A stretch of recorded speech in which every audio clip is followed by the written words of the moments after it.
Hello everyone, welcome to expert online academy. ఈ రోజు మన క్వశ్చన్ వచ్చేసి లకీ మౌంట్ లెవటోగో అగ్నిపర్వతం క్రింది ఏ దేశంలో విస్ఫోటనం చెందింది? ఇక్కడ ఆప్షన్ ఏ వచ్చేసి Indonesia, B Philippines, C Japan and D వచ్చేసి న్యూజిలాండ్ అండి.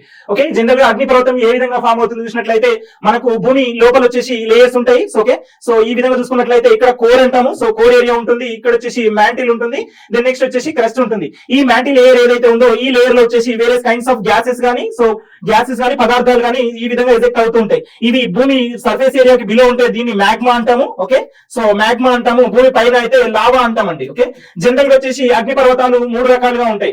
Active volcano. Okay, so first one వచ్చేసి యాక్టివ్ వోల్కనో, అవి నిరంతరం అప్పుడప్పుడు విస్ఫోటనం చెందుతాయి. దెన్ నెక్స్ట్ వచ్చేసి సెకండ్ వన్ వచ్చేసి డోర్మెంట్ వోల్కనో. సో ఇవి రేర్ కేసెస్ లో విస్ఫోటనం చెందుతాయి. దెన్ నెక్స్ట్ వచ్చేసి ఎక్స్టింక్ట్ వోల్కనో. సో ఈ ఎక్స్టింక్ట్ వోల్కనోస్ అనేవి అసలు విస్ఫోటనం చెందవండి. మన భారతదేశంలో వచ్చేసి the only active volcano in India వచ్చేసి సో బారన్ ఐలాండ్స్ అండి. ఓకే, బారన్ ఐలాండ్స్ ఇవి ఎక్కడ ఉన్నాయి? అండమాన్ నికోబార్ దీవులలో ఉన్నాయండి.